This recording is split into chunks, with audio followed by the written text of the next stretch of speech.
Hello everyone, Zellerinth here, and for today's video, we're going to be doing another react. This is to somebody that I've reacted a couple times before in the past. Pretty good content creator here at Tuglow. And so we have a video here that is what no one else is telling you about Oshi gaming. And so this is going to go into Oshis and people that are talking about how they're struggling to win with them. I think he, on his thumbnail here, let me see here. Make sure I don't say it wrong, because I was saying it wrong on stream earlier. But on his thumbnail, your Oshi is not the problem, you are. And so if you're losing, it's not your Uma's it's not the Uma's fault, it's your fault, is what he's saying there. And so what no one else is telling you, we're going to do a react here. It's a 26-minute video. So as you know, I can yap quite a bit. This might end up being a long video, which is good. I need to kill time as we are waiting for the Takarazuka Keenan, so we can hopefully see a Triple Crown get made today, the Spring Triple Crown. But let's go ahead and see what he has to say. In today's Umamusume video, we're going to have a relatively big discussion type video. Somebody came to me talking about Oshi gaming in CM14 for Gemini specifically. Now, and then one thing to add to this, when it comes to Oshi gaming, if you know me, I am not an Oshi gaming. I have a joke that I say is I Oshi game. It's just I'm forming a harem. They're all my Oshis. I want them all inside the harem, and how they get into the harem is they win a CM. So I do try and mix it up a little bit to a certain extent. I want to try and use different Umas and different CMs, which was working early on. I've won now, what, 11 CMs with, I think, 9 different Umas. But I want them to be good, like meta or really good at the CM. And so, like, I don't want to go and try and make an Urara win the Arima Keenan CM. I already struggle sometimes on building the meta Umas. Like, I hate building Christmas Ogre Cap. So I'm not going to go towards building someone that's not designed for a specific track. But I do want to shake it up a little bit, especially once League of Heroes comes up. I feel like in CMs, because I'm going to be really try hard on the League of Heroes, I may be able to have some wiggle room on the CMs in the future. But, I mean, the goal is to get as many wins with as many different Umas. Like, keeping track of, like, trying to win with as many as I can versus having a favorite that I try and use over and over and over again. And volume's low? All right, I'll turn it up here. But that's my goal. Win with as many different Umas as possible. And one of the things I do when I win with a new one, at least I try and do, is get a figure of them. I have a bunch of figures of Umas in here. Now, some of these are Umas I haven't won with, because I do get them randomly when I go to round 1 and they have them in the shop. But if I don't have a figure of them, I try and get one if one exists, if they've won a CM. Specifically, and it kind of got the gears turning, and so I talked to a couple other folks. Is the volume good? And it really just kind of made me have this topic. Just let me know in is chat here. Oshi gaming worth it? So is Oshi gaming worth it? Well, the answer to that question is it depends on whether or not, or what matters to you in this game. I mean, realistically, the CMs, the biggest thing, like, ultimately what matters if you care about getting as many support cards and Umas as you can, the reason you're trying to do well in Champions meetings is the carrots. Now, if you're like me, I like to get the titles and kind of have that, like, look, showing off all the wins I've gotten and all that kind of stuff. That's why I really enjoy the game in that. I can spend money to get carrots.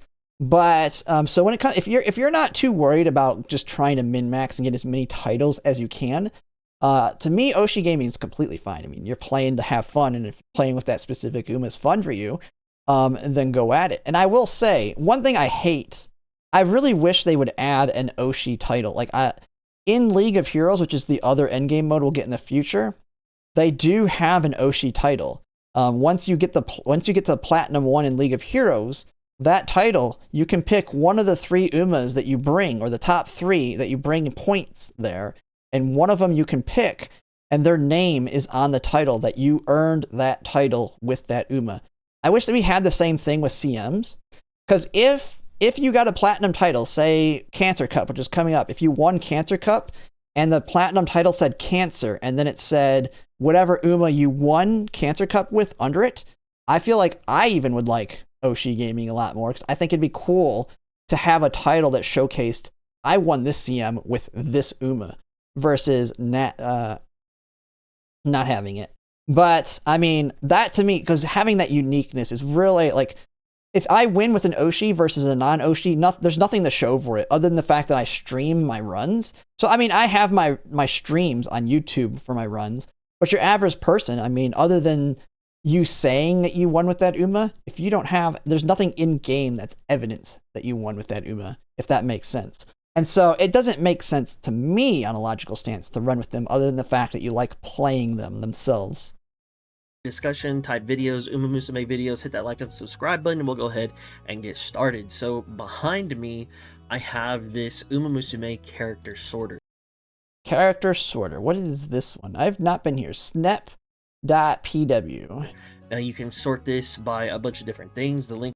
Ooh, okay. This is how you can look. Okay, I see. So you can sort them by like where what they are, their affiliations in the description. Anime, I'm assuming. Go through this and sort this yourself. I highly recommend that you at least do it for the trainable EN, or if you want to go through the JP, do it for in-game as well. Because now this one is for race outfits, so my Tuglow's sorting results would look a bit different, but you'll get the idea, right? This will help you, in theory, figure out who means the most to you. Let's see. Well, he's got 1 meta Uma, 2 meta Uma, 3 meta Uma. Admire Vega, not really meta. Super Creek, not really meta. Matakana 10 hours. Okay, so you got 3 meta, 3 non-meta. Who is your... Yes, yeah, these are already like big fan favorites. Oshi. Or, for lack of better words, who is your favorite, right? Because at the end of the day, you only have one highest, most favorite, right? So for me, obviously, that's hands down gonna be Gentle Donna. But for right now, I don't have her, so it is. And for anybody who's wondering who my Oshi is, I don't have one. Like in terms of a favorite Uma, it's hard to decide. They're all kind of, I like they're all generally are pretty cool. I will say I do like Orfever though. I think she just has that cool aura to her. Her ult is badass, and I will definitely be playing her quite a bit as an end closer when she comes out. So I'd say she's probably one of my favorites so far in terms of the Umas. What it is. But I mean, it's not like an Oshi. Like I'm gonna try and use her in every goddamn thing there is. But yeah, biggest thing. And the main reason why I want to take a look at this is because honestly and truly, I don't think most people are cut out for Oshi gaming. All right, because the amount of work that you have to do for that is so much higher compared to what the meta pick Uma would be, right? It's well, that's because you don't have the advantage of built-in goodies. I'm not going to speak about Mant specifically because, you know, I've already had that Mant rant video. So Mant rant. Oh yeah, I don't know if I reacted to his Mant rant, but I think we watched it on stream. I don't know if I did a reaction on it. But yeah, a lot of people getting burnt out from the runs and taking a break because of how long they take. But I mean, Grand Live is going to have a lot of similar problems. It's just a lot quicker. Especially if you're relying on your borrows, you will, at least you'll be done for the day quicker. Look at actual Oshi gaming. What does that genuinely look like, right? Because now look, before I go further into it, if you play for the story or if you play to collect Umas or... Well, the story, like, the thing is, that's one thing you can do too on Oshi's when he mentions story. You can pull for your favorites, watch their stories, enjoy them, and then you play the CMs or you build for the CMs, the meta Umas. You could, like, one approach I've always had too is if you like running them, do your parent looping with your Oshis. And generally, unless you're like me and want to be crazy and try and go over the top 96 in the League of Heroes, you can probably get away with your grandparents, in not all the time, but generally with your grandparents being any Uma, realistically, and then the must-have inherits being the parents. So like your Seiyun Sky, your Nishino flower, like the acceleration inherits. And so you can do a lot of runs with your Oshi that provides value, but then your ace can be the meta Uma. If you want to go that approach where you really like the CMs and having the advantage there. And so, like, I've done, like, I like, sometimes I think about that. Like, I like Fuji Kiseki. Now, she's pretty good as a parent just in general, but I like Fuji Kiseki and I like doing her runs. And so I have done a lot of runs on her, even though I don't have the long and dirt sparks I want. And so even though right now I'm probably better off running some other Umas for grandparents, I've done decent amount of Fuji Kisekis just because I like running her. As some, yeah, as someone says there in the chat too, yeah. If you are like, hey, I don't care if my Uma so wins, you could go that approach if you want to play with meta. Just make your grandparents your Oshi Umas. That is like, I want to play my Oshi. I want to see them win. They don't win. And then you turn around and say, oh, well, they got the cards. They're whales. They're this, that, and the third. That ain't right because they got so much more time or they be spending all this.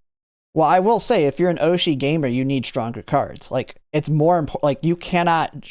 Like, there are the Umas that have 2 built-in golds that are good for the CM, and the unique that's good for the CM. Right there covers 3 things. So those 2 golds are 2 support cards currently. You're getting the value of 2 support cards. If you're playing an Oshi Uma that does not have... If both golds and the unique are not good for the CM you're building them for, you basically have the equivalent of 3 support cards you just threw away. And now your support card deck needs to be strong to get those golds on there. Now you can get away, I guess, if you get a crap ton of whites, but you're going to need crazy parents for that. And even then, that's probably not going to be enough. If you've seen, like with end closers, I've seen with some people, if they don't have the gold skills, they actually run out of skills to buy before they get everything. This money, yeah. Oh no, Pity's talking about the NBA. I'm guessing they just won the finale, the 4-1. Yeah, New York Knicks. This was for you. Okay, so with all that out the way, I don't care about the folks that maybe it's not for them, but basketball. I don't really care. The thing for this is the amount of time that it takes. Not only are you going to need extremely good skills, okay? I'm talking about the white skills, right? But you will need really good inherits on top of that. So what does that mean? You gonna need to do parent farming. And if you're not about that parent farming life, let me tell you, as an Oshi gamer, it's only gonna get harder, and it's only... I say that is one way you can make up for it, too.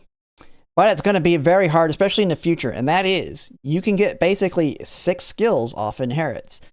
4 on the grandparents, 2 on the parents. But you're going to need god tier, like you're going to need a different grandparent on each side. And then you got to get that really strong inspiration that gives you all of them. Which I think it's like a 30% chance on a 3-star green if it's one of them in the grandparents. I wouldn't worry about that now. Ultimately, the real problem with Oshis is you're losing a lot of value in their skills and unique that you can't make up even with those. I mean, ultimately, it comes down to the support cards. Now, one thing that you do get to take advantage of is most people build terrible Umas in this game. So while your Oshi's you're not gonna be able to build a god tier Oshi like you can with a meta Uma. You don't need one because from what I've seen in the finals matches, watching not only mine, but a lot of my viewers' finals matches, is there's still really bad Umas in the finals. I mean, in mine, I had one person that had 2 frontrunners that didn't have groundwork, but they had Uma stand. I mean, they had Uma stand, which kind of worked out a little for them. Didn't win, but it did work out. They still had freaking gold heals in the finals for a mile. So there was Umas in the finals that had like 800 stamina and a gold heal. And so because so much of the rest of the player base is wasting skill points, you can make up for it on an Oshi. But all things the same, the meta Uma, if you run into that person that built the meta Uma that has the built-in skills plus the support cards, luck's not on your side. And if luck's not on your side on that one, you're going to lose. So if you want to give yourself that really high chance of winning, you do have to go way above and beyond. only going to get quote unquote worse because every single position needs to be on point. So you want to have good excels at your parents, and then you want to have good people skills to inherit at your grandparents' levels for whoever Good people fits skills. the bill. Of course, we could easily look and be like, oh, for front runners, Sayun Sky, you definitely want to use her as a parent, and then take whatever else for your grandparents. That's going to give you some good juice. But it does get a little bit harder when you go to pace to late to ends, and then things get a little bit more muddy because you're going to say, hey, as a pace player, am I running for lucky pace? So maybe I need to take.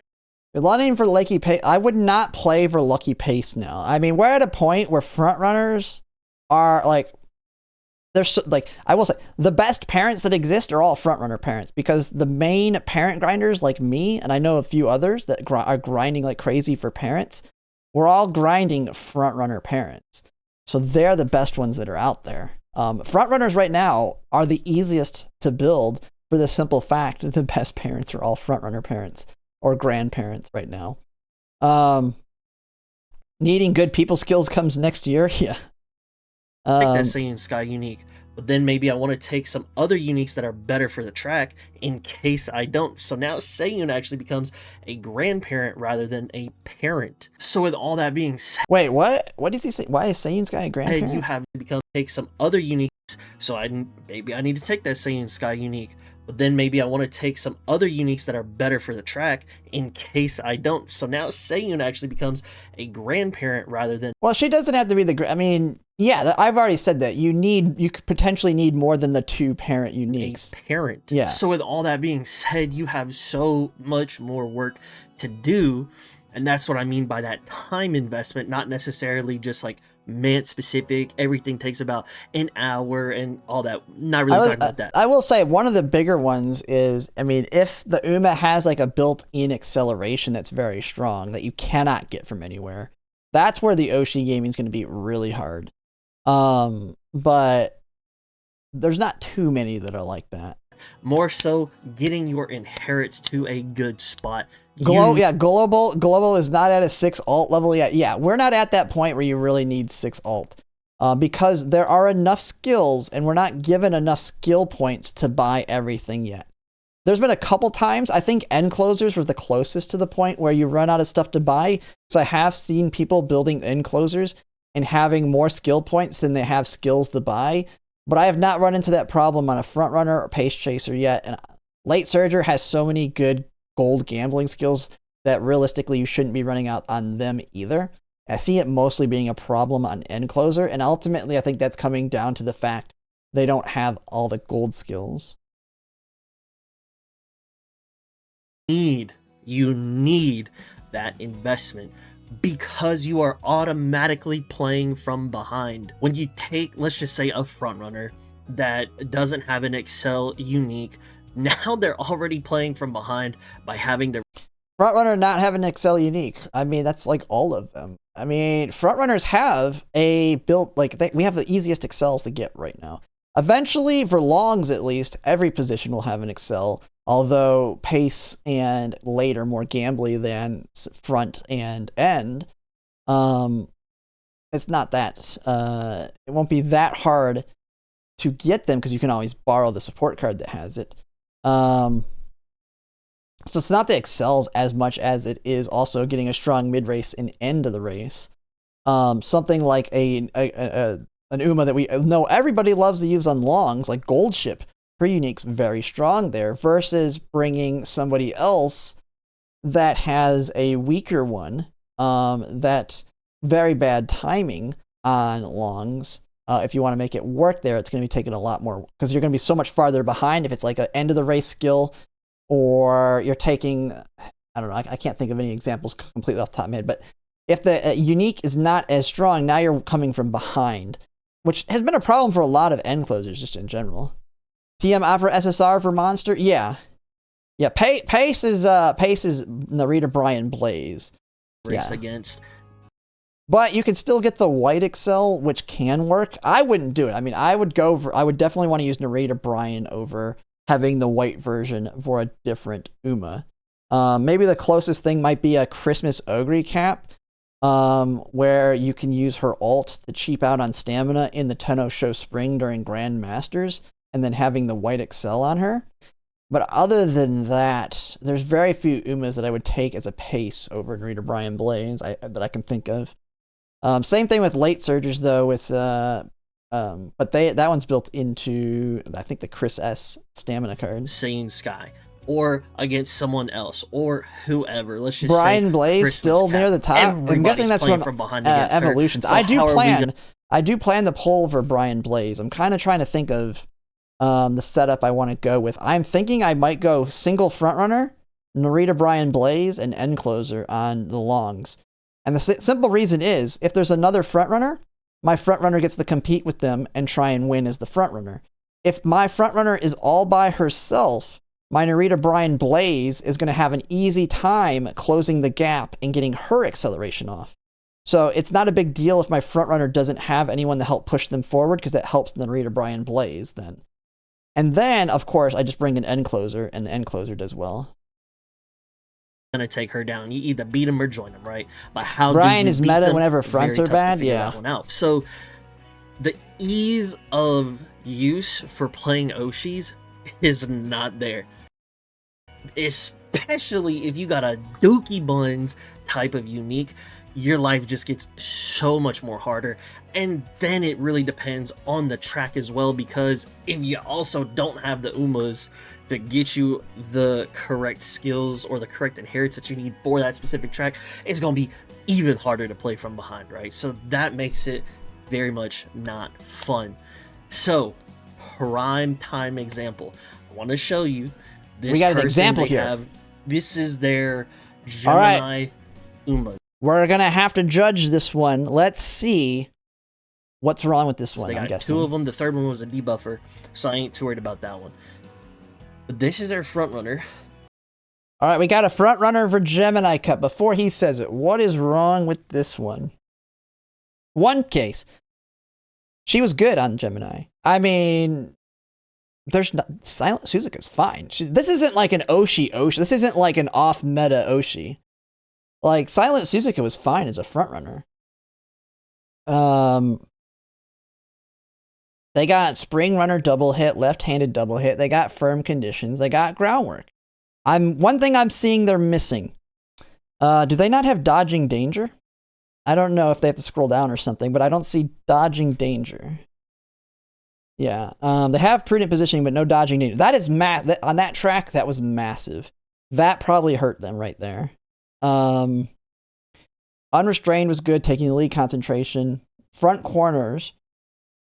Ramp up. I mean, this one's not bad other than missing dodging danger. But this one's not really, to me, this one's not an Oshi pick. This was a good Uma. Oh, no Mile Maven. Yeah, they don't have Mile Maven, or the biggest problem, yeah, I didn't think about that one too. What is the white version of it? Because if you didn't want to rebuild it with Mile Maven, there's what is it? Productive something.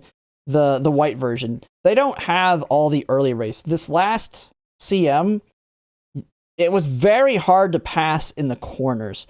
So by missing all those early race push-ups, so dodging danger, productive plan, or if they rebuilt with Taiki Shuttle, Mile Maven, that's the problem here. Still a competent Umina. But the problem is they were losing in the early race, and if you lose the early race on that last Gemini Cup, you most likely lost against the other frontrunners. Also, opening leg is the only real leg for front. Yeah, that was the problem on it. Like I noticed, my Umas, if they were behind, it didn't matter how many corner skills they popped, they almost never passed. The only thing they were only good for, and it was still good, is if they popped and gave you speed carryover. Like, I had it where my Umas popped, like, front corners, Professor of Curvature right before the late race. That was massive for getting the win.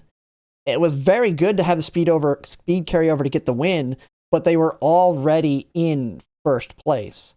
If you were not in first place, you were not passing. But this one's 100%, even though it's not crazy strong, easily could win. And this one should have carried them to the finals. Of course, it is going to be. I mean, I had Umas way worse than this in my finals. And one of them was in front of me at the very end. I got very lucky with Maruzensky. She popped her alt, Professor of Curvature, and I think Fast Pace. She like popped like 3 things at the same time. And she passed them and stole angling from the outside of the track. Barely. And then she still lost because my Narita Taishin popped like 4 skills and got massive speed carryover and won, even though she had like a 10% win rate. But yeah, let's see what he has to say here. The Silent Suzuka, that's one of their top 4. All right, this is their top 4. The other thing that But Silent Suzuka is by no means bad. I mean, that's the thing. This, to me, this isn't a good example of an if you have an Oshi, to me a good example would be, I don't know. It's kind of hard to tell because like all front runners can work realistically. I mean, Major Palmer maybe because her alt's more of a stamina skill. So, and I did see some Major Palmers in this champions meetings. Like that's more of an Oshi because the alt's not as good. Her alt's not like her alt requires her to be in the lead, but the thing is, this alt can trigger in the late race, and if she's in first place and she gets that little bit of a gap, this is a good one to help her keep and win the race. Wanted to mention there's so many things to say, but the other thing is like when you go through here, man, I've seen people's pull plans, and it's like, hey, I got like 25 characters that I'm trying. Ooh, wait, he has a ranking for all the Umas? How does he? Wait, he ranked them. He's got his top 42. To pull for. All of them are my Oshis. Bruh. Hey, that's not fair. The harem route is the good route, man. You just can't pull for all of them. You got to hope you get them on the off-banner pulls. Bruh. Come on. You have them, I need to audit you? You gonna have 25 Umas to pull for. We ain't even talking about the support cards to actually make those characters strong. Well, I feel like I'm being called out here, even though I'm not pulling on every single one of them. But, hey, the harem route's the good route, man. Why have only one, man? Why have only one? In whatever scenario it is, right? And unless you just Omega Wayland, best of luck to you. Best of luck to you. Because I'd also like to ask you, if you do have a pull plan for 25 Umas, how many current Umas do you have right now that you're actively playing them for? Because ooh, how many do I currently have that I'm actively playing? Okay, well, I've actively used. So we have all the acceleration ones. So Sane Sky, El Calendar Pasa, Mummy Creek. God, I can't think of them all off the top of my head. Nishino Flower, Taiki Shuttle. Okay, so those are some main ones. There's some other ones I'm not thinking of. The Major Odober, Major Orion. All right, now other ones that I've used as aces. So I've used Silent Suzuka's getting used. Every single frontrunner, Ines Fujin, Fuji Kiseki, man, I can't think of all top. All I know is I've used over 25 plus of my Umas. I've used all of them. Every single one of them that I have pulled for is getting a good amount of use. So the only ones not getting a lot of use are some of my off-banner pulls. But even then, I try and use them here and there. So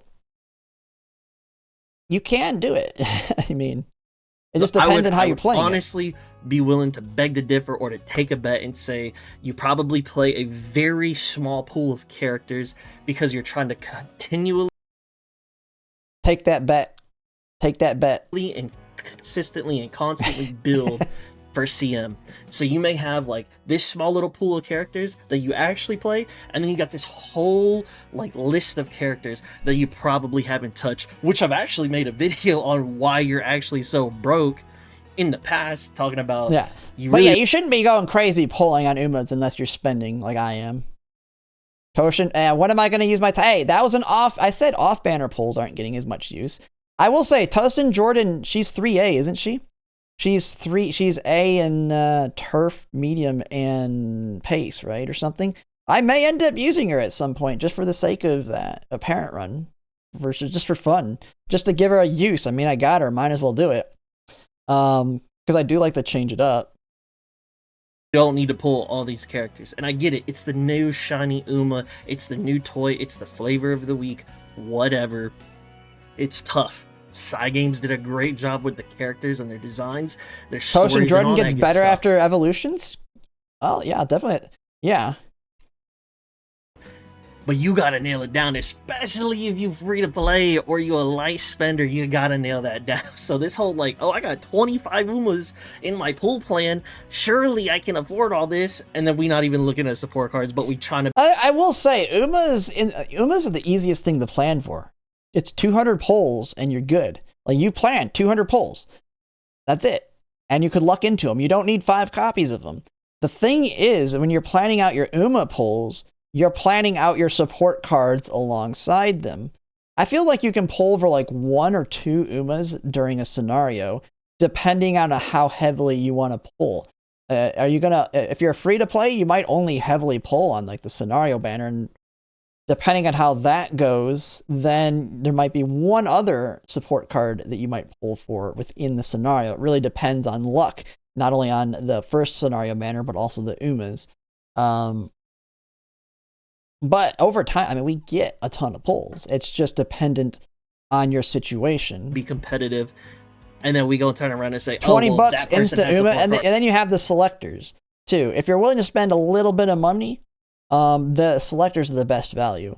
You can plan around Umas that you're going to skip, with the idea that you're going to use the selector on them. One example being Wedding Kurinchan. I skipped Wedding Kurinchan knowing that I'm going to buy a selector when the 2nd anniversary hits and put it off to the side. And then when I'm ready to use Kurinchan, if I did not get her off banner pulling for something else, I will use that ticket to get a copy of her. And so that's another way. And it's like, to me, the best value in the game are the selectors. If you're willing to spend any money, the selectors are like 100% the best value. Now, there's like $200 of them every single anniversary. But if you're willing to spend any money, you don't have to buy all of them, but they are the best value. That's not fair to me. What are we on? I love how selectors are such a common part of pull plans, because, I mean, the whole point of it, especially for like Umas, it makes sense. And then support cards, it's very easy if you're willing to go over all 3 to plan that you're going to do 200 pulls on a support card. And even if you get worst case scenario, no copies during those 200 pulls, you're guaranteed to be able to take it to limit break 3 with the selectors. So if you're willing to spend that money, you should, to me, you do plan for it. But yeah, it is, poor, like, poverty players, yeah. But I mean, you still, even if you're a poverty player, you have to plan for the free one, right? I mean, you're only getting one free one, so it's really hard as a free to play to plan for that single one. To me, the single one as a free to play is like, depending on your luck, what you might want to pull. That's like maybe a parent card potentially, or whatever you off banner. Maybe you off-banner yourself into a limit break 2 on a good card and use the selector for that. To me, it's really tricky with a single one. That's why the 3 is so useful. So, this is a Silent Suzuka who, I mean, look, let's just be real. You could tell this is a pretty juicy one. I believe they... Oh, okay. I thought he was going to say this one was bad. He's saying this is a juicy one. I mean, it's good, but it's missing a little bit of the early race. It's missing, like I said, it's missing dodging danger, and it's missing productive processing or whatever. So, but it's still really good. I mean, it's not terrible. Said it was a Takazuka Keenan is in, what, 2.5 hours? In a run, and it was also a like 2900 SP-ish run. I mean, you take a look at this Victoria Portblanca angle and scheme. Oh, another problem too. Did they have any other skills they could have taken? I would have dropped left-handed double and spring-handed double for something else potentially. Maybe a double hit. If you had nothing else, I maybe would have took a double hit on one of the straightaway skills. It really depends. I don't know what their skill points were in the discounts, but these, to me, aren't as necessary, and it might have bought them something else of value. Plus, They did. I mean, they have basically max wit. They have their 3 greens right here. They could also drop front runner savvy. So right there is like that's a whole skill. That's a whole nother white skill if they dropped those 2 in that one. Mile S, you got very good stats all across the board. But I know I know they probably doubled these up because they panicked because they didn't have max speed. You got all the skills that you could ask for. All right, so we got juice here, okay? And in round 2, day 1, their actual, like, I believe it'd be like either number 1 or until the other Uma comes out, number 2. All right, look at this monster. All right, look, we got a monster. All right, let's see this one. It's a pace chaser, right? I wonder what their win rate was. I think I'll show it. Uji. We got Mile S, 1200 speed, 1111, 900 guts. So well, they did a guts build. I mean, that's a little lower on the guts for a guts build, but I mean, it's good. Let's see. Neck and neck. Well, she has built in, right? Tail held high, groundwork with the 3 greens, Professor's curvature, ramp up, productive plane. Hey, they got productive plane on this one. Mile corners, pace corners, changing gears, mile straightaways, prepared to pass. Yeah, pretty solid. I wonder what the win rate was on this one, though. I mean, this looks like a fast learner, too. But against the opponents we were up against, I bet you this one did well. But, I mean, again, this one isn't, to me, when I think of Oshi, this isn't an Oshi. She was a good I mean, I won't say, she's pace, so pace was not the strongest position. But this is not, to me, this is not like the disadvantaged Oshi. She has, isn't hers built in neck and neck? And what's her other one? Is it changing gears her other skill? What are her 2 golds? I'm pretty sure it's neck and neck and something else. So both of her golds are useful. Like, to me, an Oshi, where you're struggling with an Oshi, it's when, like, you're trying to build them for something they're not designed for. She's not the meta pick. Like, she's not the strongest Uma for that track, but she's designed for miles. So this, to me, is not truly an Oshi. This is not like the Uma's not good on this track, but I'm going to force them into it, Oshi. So it's, yeah, she has 2 good golds. She has 2 good golds. Her ult is useful here. This is an Oshi gaming, in my opinion. No one uses Oshi's right anymore? Yeah, I mean, to me, Oshi is, you're taking her to Tenno Show Spring, where both of her golds are useless, although I think her ult's probably still good there. But both of her golds are useless in longs. So if you're Oshi gaming with her, you're taking her to the Tenno Show Spring. You're taking her to the Arima Keenan. Because now the golds are useless. The ult's probably not as good there, if at all. And now you're having to build around it. That is Oshi gaming to me. So, oh, okay. Okay. Hey, okay. This person, hey, I'm just saying on Mile, it's not Oshi gaming. Even if they are doing it on the others, that makes sense. I'm not talking negatively about the person. I'm just explaining that Oshi gaming is using him on everything regardless. So this is kind of a bad example. He should showcase their fine motion from a long that they built. So no, we're juicing. So I want to see their Arima Keenan fine motion. Or whatever the last one. I want to see their Pisces Cup one. And I'm going to guess it's probably pretty strong. I mean, it looks like this is a really strong one for miles. So I'm going to guess they're building really good ones for longs too. But that's the better example of going above and beyond. This is your typical fast learner, strong Uma for a track they're strong at. But and yeah, I mean, I get that. All of these skills. Like, what more are you going to ask me for? Are you going to really sit here and be like, oh, well, that doesn't have slipstream. Oh, that doesn't have PTO. Brother, you got firm course, professor, neck and neck, which is the gold version of head on. You got changing gears. You have 4 inherit. Makaizo? Oh, yeah, Kaizo, yeah. I don't really know what's Makaizo. I know Kaizo from, like, Mario Party. Or not Mario Party, Mario Maker players, they call Kaizos like the difference. I don't know what how Ma Kaizo. I know Kaizo is change. I don't know that in full translation, but yeah. True Oshi gaming is Bakshin on long? Yes. No, true Oshi gaming is Urara on long. All right, and these are all extremely good inherits too. So it's like, Yeah. how much more can you like? Are you going to ask for this? I'm gonna guess maybe. I mean, we're not even halfway through this. That he's gonna show one of those. To maybe. me, is one of, if not the best find mode. Your Dober got fast learner right after you bought the hat. This is peak Oshi gaming, and Said, guess "All right." what? This still loses to this Silent Suzuka. And I get it. You could say it's track related, track dependent. You could say whatever you want. Well, that's because fronts and end closers were the two strong positions. I mean, that's what it was. That was a front and end closer Uma's. This is a very good Uma, but she's just not the good one. I mean, paces were weak on that one. I mean, and this one probably won against the jobbers. I bet you this one was second place a lot. I bet you this one, because it was both of their Umas. So I'm betting this one was right behind that Suzuka most of the time.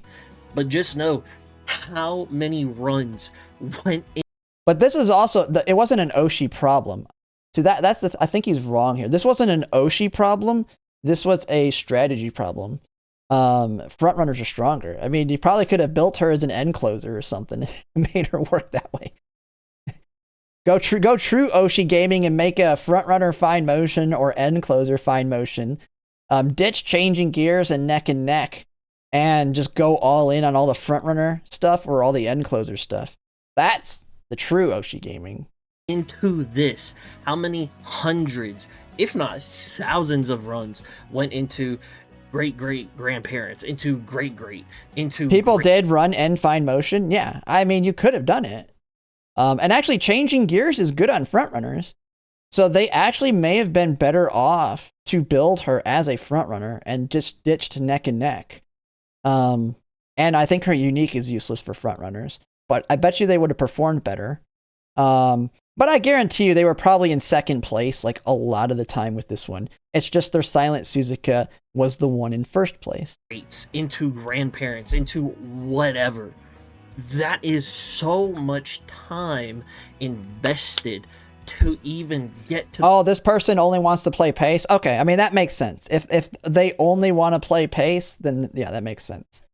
They hate end fine motion players? Okay, see, I don't know this person. I mean, if they enjoy the pace and building pace, like it's me, like with front runners. I hate doing end closers in Track Blazer. So I try and force front runners. Like the Tokyo 2400, I just got sick of trying to build a gold chip in there. Like I got aggravated with that super early on. And even though I knew it was the meta, I knew front runners were the second best, and I can make a strong one. And mine were okay. They were not really as strong as I'd like. And so, yeah, I can understand if they like pace is what they're building their parents around and putting all the effort in. It probably is the stronger one. The point where you can get here, much less actually make them win. Yeah, Kadu, we will be watching the Takarazuka Keenan when it drops. So we will be watching it. If you want to watch it without having to watch me, it'll be in the non-official Discord. I'll put a link to it maybe now, right before it starts. Then you also think, but they stream it in the non-official Discord. Well, now I'm playing from even further behind, and things get that much harder. Okay, so it makes it into a place where now you ask yourself, or at least I will ask you, is it worth playing my Oshi knowing I have to, if I want to be super omega competitive? This is graded, right? If you run open, it's a very different conversation, right? If you run open, you can run your Oshis, get you some good stats, get you some good skills, and then you can still probably pop off, right? But for graded, if you want to try to get the most amount of carrots while winning with your Oshi, things get very strict, right? You're still losing with this. To me, is just ridiculous. I get it though. That's big game. That's big gaming. So now we're playing from behind. I mean, it is what it is. Maybe our unique is useless. Maybe our I mean, this person's gonna love when paces finally take over, though. Actual innate skills that come with that Uma's kit is useless. No idea, right? But you have to go through all of this work But yeah, Kadu, we Or- will absolutely be watching it. And on this stream is here. this is the most difficult part. This is the question to ask, or that I will ask you. Is it worth to play my Oshi in graded to turn around and watch them lose? Because that's frustrating. Or are you willing to take the hit, play your Oshi in Open League, take less carrots, but watch them? No. If you're able to make this, do not go into Open League. Do not go into Open League if you can build stuff like this. Jesus. You're going to lose more at Open League because you can't freaking, I don't know. Open League is harder to try hard on than graded. Don't, like, if you're at this level, you don't even touch Open League. Yeah, don't even think about that. This is, like I said, this fine motion was probably getting second place most of the time. And the only reason she wasn't winning is because their other Uma, their strong silent Suzuka, was the one winning. So they were still doing well. It was just their silent Suzuka winning. If they would have got rid of their silent Suzuka, I bet she would have won more. Absolutely murk kids. Obviously, do not go to lose Open League if you can build random busted Umas. RNG Yeah, of getting PDM'd, or maybe you pushed too I mean far that's ahead. to me that is a strong disagreement. Do not, just because you want an Oshi game, do not go to Open League. Just build them and win against the weaker opponents in graded. It's like people don't know what they're doing. They're only losing because they had a strong front runner themselves. Get out of your Yeah, if he ran 3 pace chasers instead of having that silent Suzuka, he would have had still easy win, good win rate, and had a still good shot at winning his finals. The problem is he built a front runner that was really good. cell zone for your skills or for whatever. All those RNG factors aside, most of the time you gonna be stomping right on the competition. So is that Open League a little bit better if you really want to just see them win, right? You're not going to stop, because you're not allowed to make strong Umas for Open League. To me, that's too strong of a disagree. Like, you have to freaking, I don't know. And maybe it's just, I've never tried Open League and never want to because I hate using the rank calculator.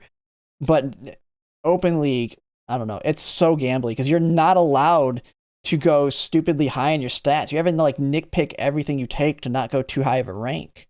So that's one big question that I would be asking you.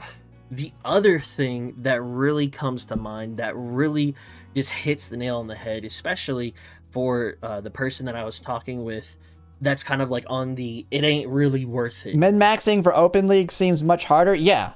I don't even want to approach it. No one's probably even made a guide on min-maxing for Open League, because if you're willing to put in the effort to min-max Open League, just go to graded. I mean, now I would try out Open League if they had like a platinum title that said Open League on it. It would be fun to do Open League if I got something to show for it. Like, since I had already won Cancer Cup, if they had an Open League, like if the title literally said that I won graded Cancer Cup, then I would actually try and get an Open League Cancer Cup title. But there's no difference. There's no platinums. The titles are way worse on Open League. And so there's no reason to do it. To Oshi Game's side is you just have characters that just have everything in their kit. You really are not stretching super far and super wide to turn around and like, oh, I need to go get this, I need to go get that. Like, you may need like 1 or 2 things. And you have a screenshot of it? Hey, and you said it's what, 40% Suzuka, 30% fine motion, and I bet you that fine motion. Yeah, if you have a screenshot, how many second places did they have? Like, what was their top 2 and top 3 rate? Because I guarantee you that fine motion was probably pretty high. Christmas Cap, a great example. So, to me, I feel like it was just a bad example of an Oshi gaming Uma. But, I mean, it was an Oshi position. Like, they like that position. And a Uma they played the weaker take position. That much work, steal 20 second places, 15 third, 31 first. was a crap. Yeah. See, they did crazy. That fine motion was doing crazy good. It was just their Suzuka stealing the wins. Ultimately, Ton of wins. We already know how Omega strong she is. I'm not gonna sit here and lecture you on that. Another Uma Mihono Valentine's Bourbon, aka the easiest front runner to build, and I'm very glad I have her because she got groundwork in the kit, and then she can just make it proc. Easiest to build, and she's gonna get Summer Maru Zenski when Mihono Bourbon Wit drops again. While Summer Maru Zenski about to get wrecked by her own support card, but amazing parent though. On her own.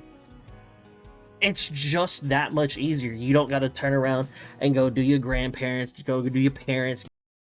Well, yeah, you do. I still, like, she can't get taking the lead. Like, you can make her super strong, but I want to get, when you're saying you do need to still make your Seiyun Sky.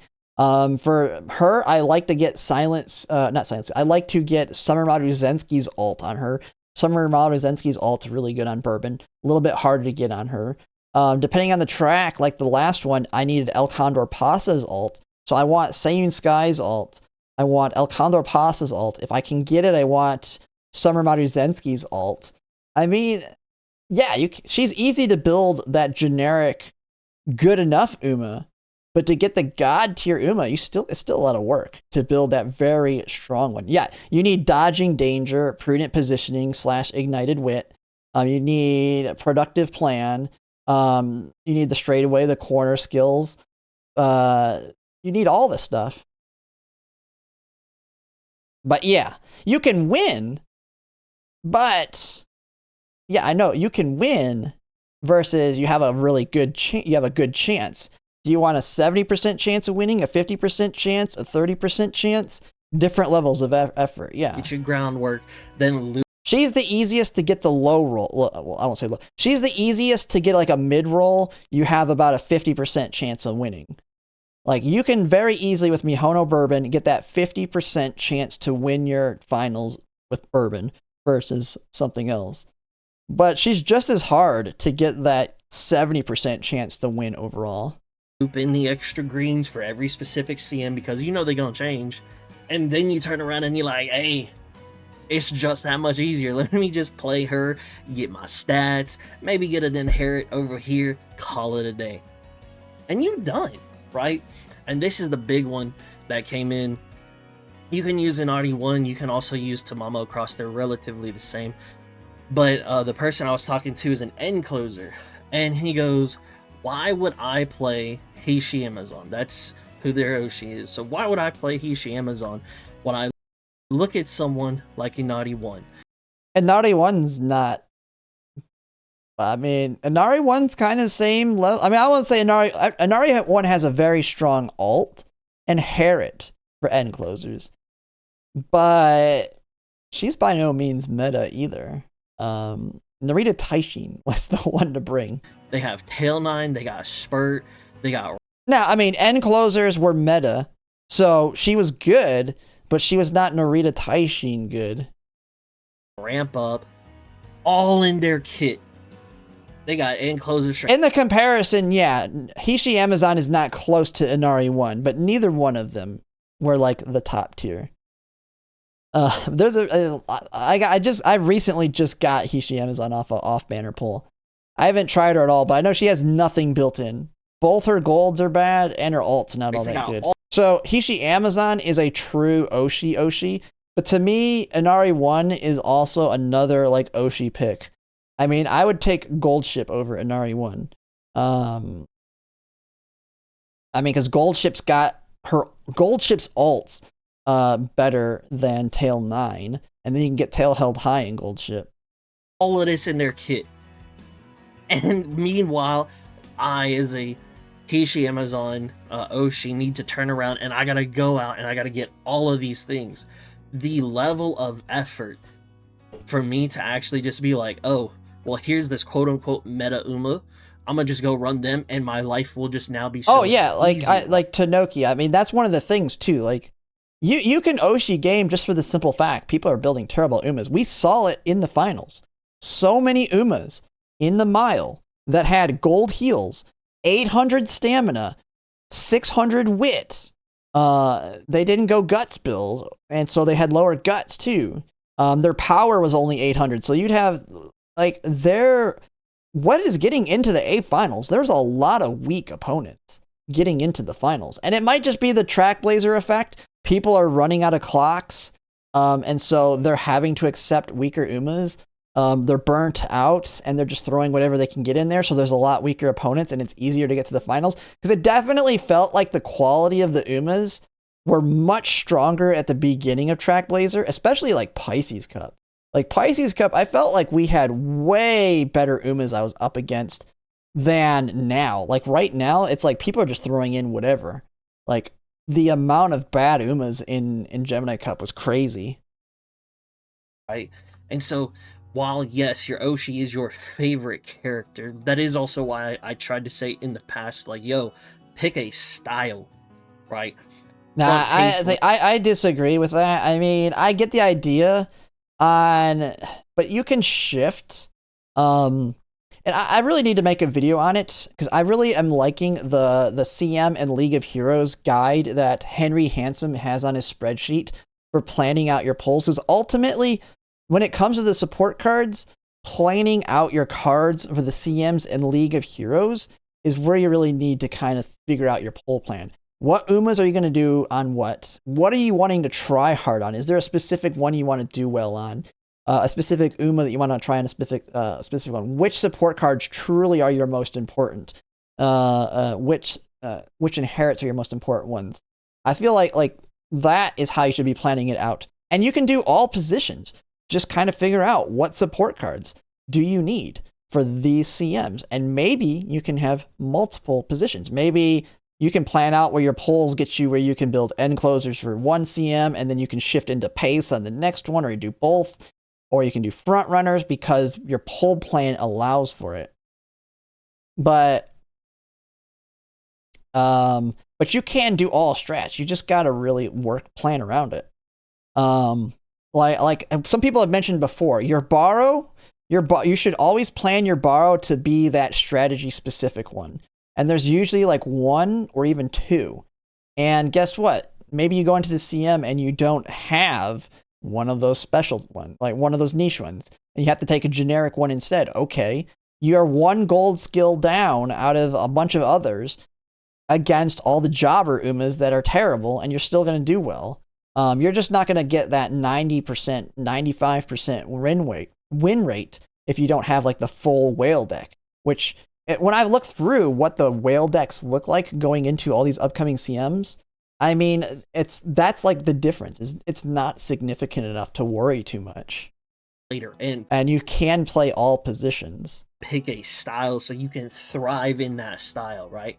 And I get it, you'll have LOH where you probably want to run fronts, or you want to, have for certain tracks, you may need to run other Umas or other styles. Pick one, pick two from each, whatever. Keep that number as low as you can. And pick in multiple. Yeah, I mean, Ace, you say that too. Yeah, you can build one X Ogre that works on 3 tracks. You can do the same thing with frontrunners right now to a certain extent because you can get frontrunner savvy now that there's restraints out. While it's not easy to get a strong parent lineage with restraint yet, but you can get 2 generic greens, frontrunner savvy and restraint. There's 2 of your greens that work on every track. Then you get taking the lead. Guess what? Taking the lead is a very strong skill in its own right for your acceleration as a front runner. And I consider if taking the lead fails and I can't get groundwork off, it doesn't even matter because taking the lead failed. And you're already probably dead in the water against other strong front runners anyway. And so you can build a generic Uma. Those 2 greens and taking the lead, groundwork of course, and they can work on all tracks. Well, all tracks of whatever distance, because of course you're going to want medium or mile or whatever else for your skills. But they can work to a certain extent on all the distances. You can see that with me. I've decided right now for the Cancer Cup to actually bring in my Aries Cup aces because they're very, very strong. Now, one and 2 of their greens don't work, but one of them's gambling off taking the lead, and she is doing very good in Aries Cup. The other one's doing pretty good as well, but she has 2 gambles on getting groundwork off, and not as strong, but still very, very strong. Not as strong as she was in Aries, of course, but it saves me so much more time, and I'm so much more less stressed about trying to build aces going into Cancer Cup. One, save carrots. The two, save your mental. Rounding to the nearest nearest percent, 100% of Uma players are incompetent. I mean, there's so many ways to play this game. We all make bad Umas to a certain extent in some way or another. And we'll really get to feel that when it comes to League of Heroes. Because if you think, like, the difference being champions meetings is you just got to get to the finals and then get lucky and win the finals. When it comes to building super strong Umas that are also very consistently able to win, that is League of Heroes. Whole different beast, though. Not really have to spread yourself so thin on making all of these, like, parents and grandparents and great-grandparents, so on. Okay, so it's like, how do I justify being like, yo, I'm going to spend all this time to sit here, turn around. As someone's mentioned, Plat 4 is easy. I keep talking about League of Heroes like it's going to be hard. It's not going to be hard. It's going to be hard for me because I want to get top 96. If you're going for top 96, it's going to be hard. Getting the platinum in League of Heroes is so much easier than Champions Meeting. So you will get the equivalent of winning a CM a lot easier. So, yeah. Some people are getting worried. I make it sound like it's hard. It's not going to be hard. Basically build a late surger for right now as an end closer. Like, build my end closer as a late surger, excuse me. To then turn around and just be like, oh, yeah, it's just that much harder. It's just that much worse because I don't have anything in this kit, and it sucks, right? So that was a big thing that they had came talking to me about, and I was like, yo, that's totally fair. And before I started making this video, here's the thing: you build you get straightaway spurred on Hishi Amazon and get all the mid-race skills, meaning Daring Strike, Professor of Curvature, Full of Vigor, End Closer Corners, Mile Corners, like all the basic ones with straightaway spurt. She's gonna win a lot against the jobbers that were out there. I feel like front runners were definitely the strongest, but end closers were close behind. You get all those things and she would have been fine. Big thing that was like a very, very solid point.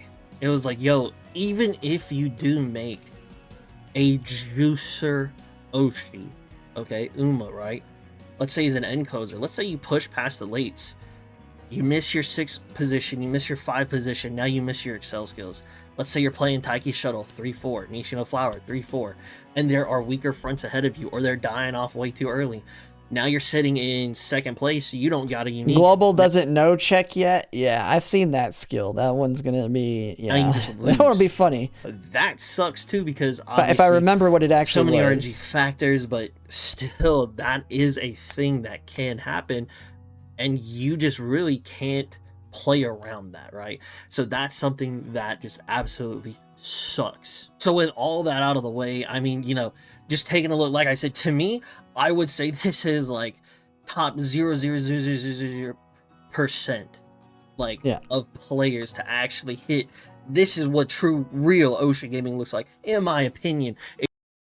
You need to show his other Umas, because it sounds like he is an Oshi gamer, but you're showing him using his Oshi on a track they're naturally good for.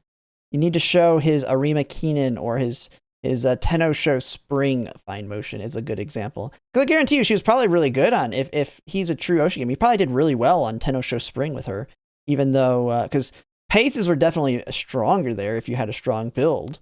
Not as strong, of course, it's like Kita-san Black in that, so that might have been a struggle, but if you have no stopping me and a strong mid game on it, pace chasers can do quite fine there. If you're wanting to be competitive. Is that, somebody said they know who this person is. I don't know who they are, but I mean, they can build strong Umas, I know that, because both of them looked good. You're wanting to be free to play, and you have the time to put in the work, and you're actually willing to do so. This is what you have. Another thing I'm saying, and this wasn't negative against them, I was just saying, this is not like an Oshi build because she's naturally good at miles. Even if it was pace that wasn't good at miles, it wasn't that fine motion's bad here. Peak, and it's still a majority of the time still not gonna be enough because just how strong the meta is. Yeah, and that apparently, and someone like Curious said that this person uses her on all tracks. That's why I was saying You should show her Uma from the tracks where her golds don't work as a good Oshi example. Because I guarantee you they probably had a high win rate. If they're able to build this for Miles, I guarantee you they built a strong one for the longs as well, because they know what they're doing. Now, let's flip the script and let's go to the side of saying, hey, I'm still going to run the Umas, because if I don't run my Oshis or my favorite Umas, maybe I'm not playing the game. Maybe I would have never picked it up. Maybe it's just not worth it because I'm willing to lose. Or when I do get a win, it's that much sweeter.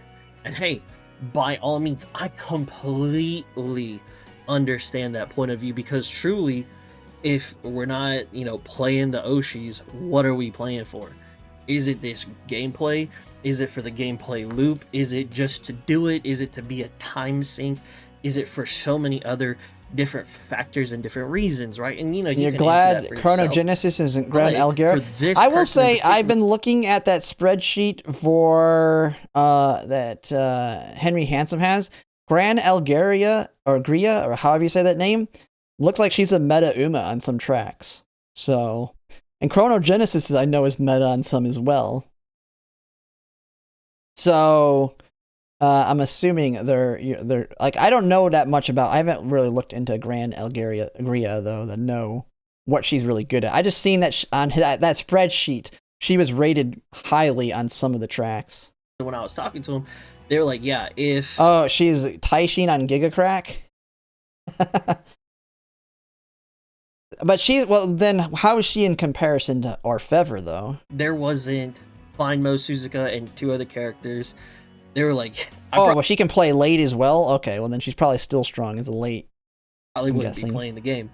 Takarazuka Keenan starts in, 2 hours? That's the whole point. We want to see our favorite characters, the cutest characters, the waifus, whatever, and we want to play with them, to train them, to watch them race, and to hopefully, potentially sprint and win. Mile. But when they don't win, okay, then that's where we have to diverge and we have to become very nuanced in every single situation, because the person may be like, oh, they didn't win, that's fine, I still got to watch them race. Case in point for me, anytime I see Meisho Doto Desu get that unique off, I'm super happy, don't care if she wins or loses. But I know some people, they'll turn around and be like, hey, I ran this Uma and I tried to, get the best one I could for 3 weeks and it didn't turn out correct and this didn't happen and now they're still losing. Man, this game sucks, da da da da da. They're be cheating. Why do they have all these cards? They're whales. My thing is, I'm going to say, I have a feeling that it's not that they're not playing with the meta Umas, they're not building strong ones. They're just not building good ones, building them properly. Like his example, someone had mentioned that Fine Motion had 30% win rate. And they had first through third place finishes 70% of the time. And the one that was in front of her was their Silent Suzuka they built. So she was losing to their other Uma. It wasn't they weren't losing to the opponents as much. They were losing to themselves. This and a third, elitist, da da da da da. All of that garbage. Then you take a look at their account. Piles of Umas. Piles of Umas. No support cards to be found. What did you really think was going to happen? You know what I'm saying? Oh, okay. He's talking about people not pulling support cards. Yeah, support card. Yes. You need the support cards. We got to change that mentality, you know what I'm saying? So it's having the correct read for saying here are my expectations. And Fine Motion had an 80% solo ace win rate in Pisces, the long one. Yeah, I just said that too. I said show their Pisces Fine Motion. If Fine Motion's their Oshi, then I guarantee you they did a lot better with her in longs, where they probably, as you say, in bringing solo, because the problem is they weren't losing to other opponents, they were losing to their own Uma. They had a high win rate overall, they were just losing to themselves. Work that I actually put in. We need to lower them expectations if we still want to hit that if you have 3 strong aces, you're gonna have a spread of wins, right? And so, one, being able to determine where the expectations should be at, so we could be like, hey, am I really? And I mean, if you're like, I think this is a Victoria Frontier thing, but if you're a true Oshi gamer, you go all in on your Oshi and you bring 2 debuffers for them. You just bring debuffers and you go all in on your Oshi, and you get the win rate with them, not your other aces. Now, I'm against that. I would never do that. But if that's how you, I mean, if you only care about your favorite winning, and that's your only favorite, that's the best way to get them more wins. I ain't saying to do that.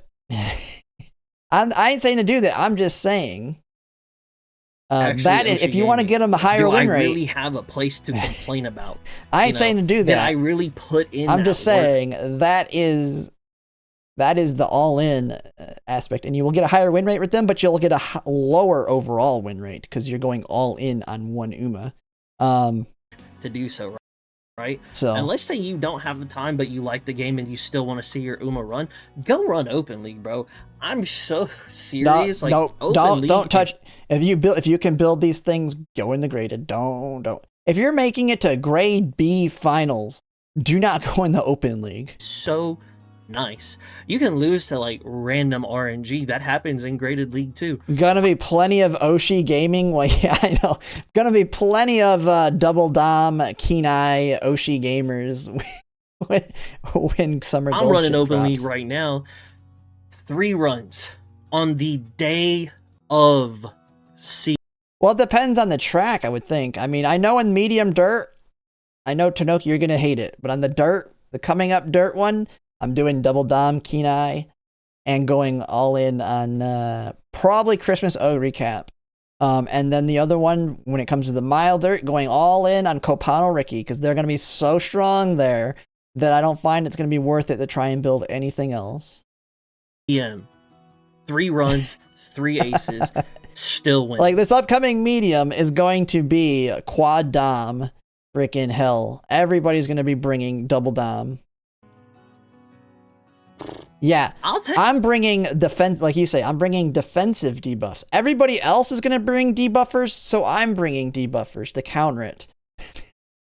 It's only the way to do it. Take it. I will take it. Now, when you say, oh, well, what's your carrot gain like?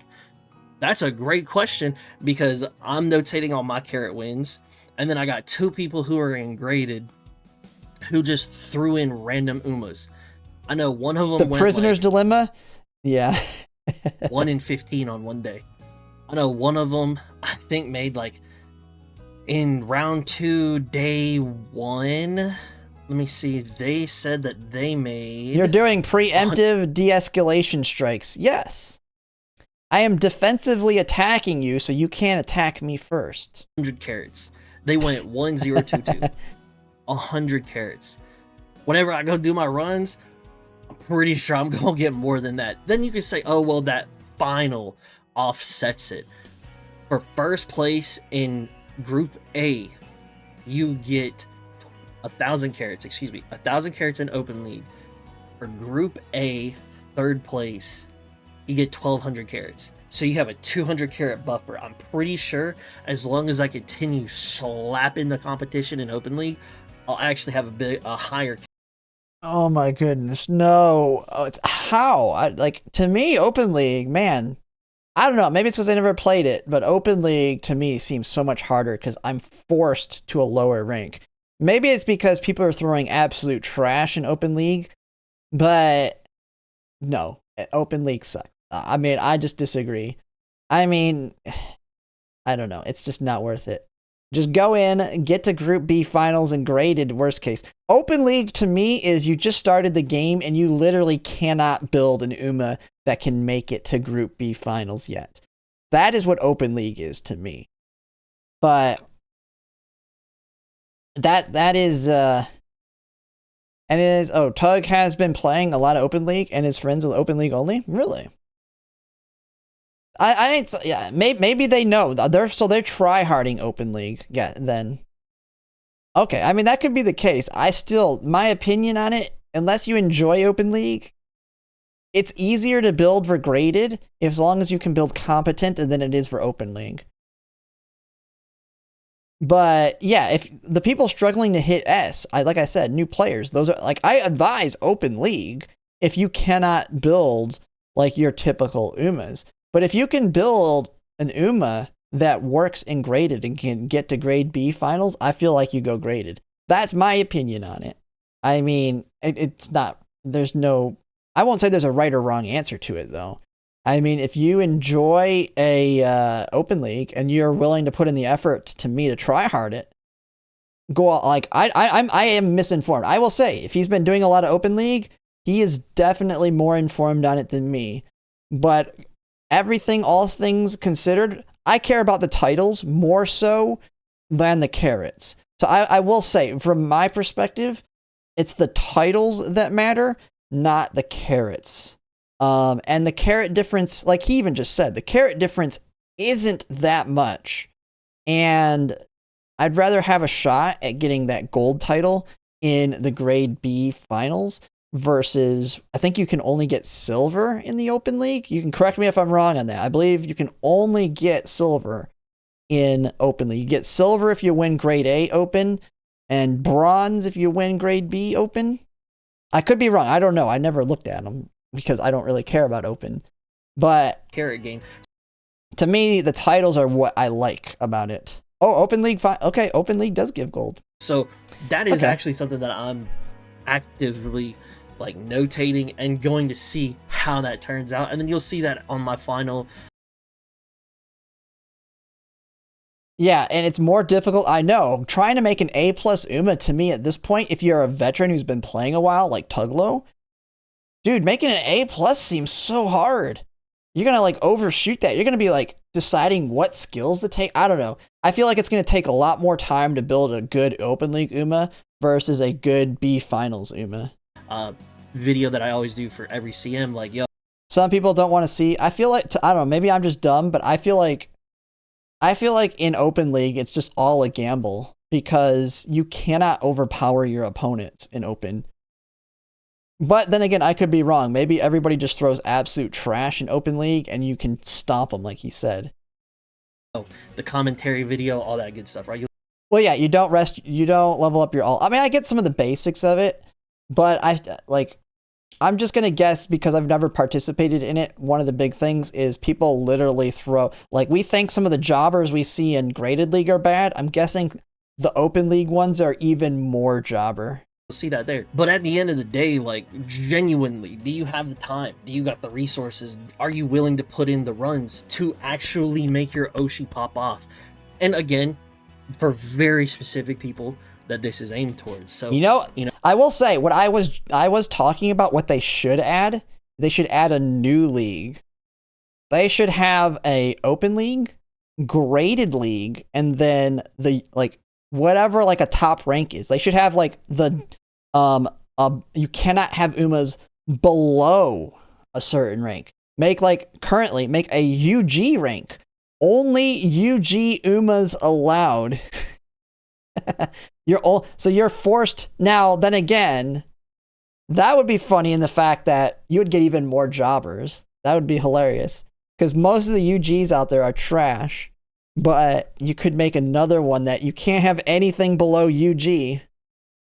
Are you trying to be competitive? Surely you're not complaining that you got 50 Oshis and then you're wondering why you're losing to people who have all these support cards that are like, oh yeah, I'm actually like, oh snap, am I being raided here?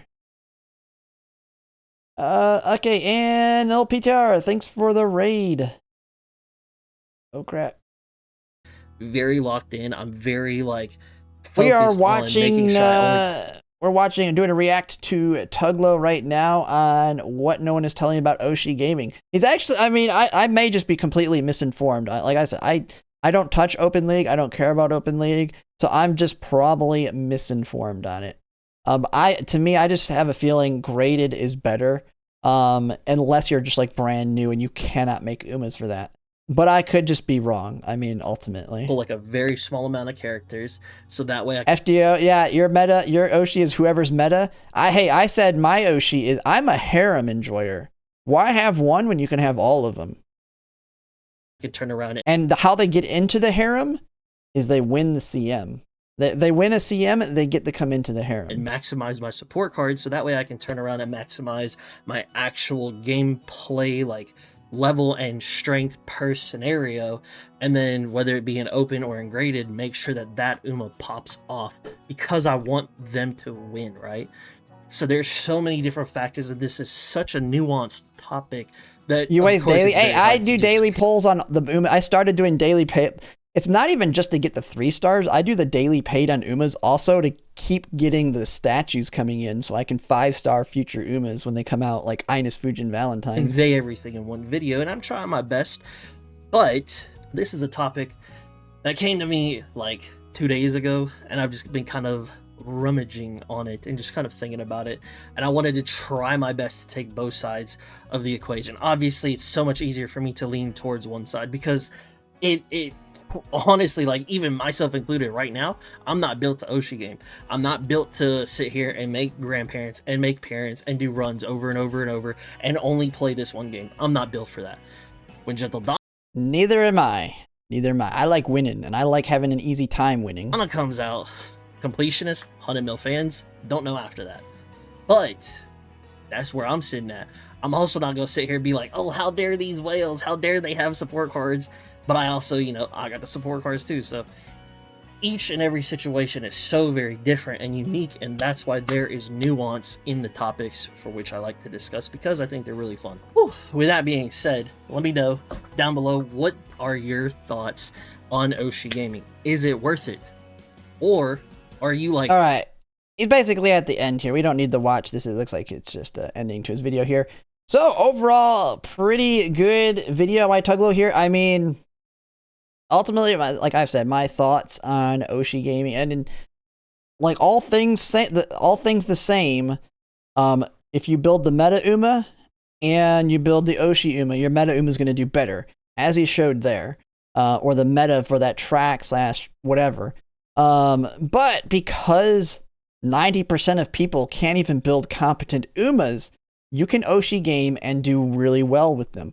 I feel like League of Heroes will be the harder part if you want to go over top 96, but there is the Oshi title, and you can build your Oshi and still get the both platinums, because League of Heroes will be much easier to get both platinums on, even if you Oshi game it. You're just going to struggle to get top 96 with that one, but that's fine. I mean, everybody's going to struggle to get that. I'm going to go for it, and I'm probably not going to get it, but...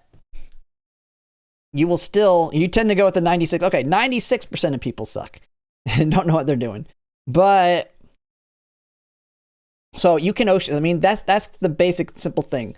You're never going to be able to make your your Oshi with like you make a god tier Oshi versus a god tier of the meta Uma.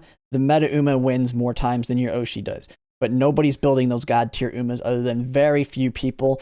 And so your odds of running into Umas better than yours is very unlikely. So you just make the strong Oshi, and they're going to win a lot, regardless, because of that. But that's pretty much it for the react. Just let me know what your thoughts on. And yeah, if you like my content, if you could like, comment, subscribe, it really helps. And thanks for watching.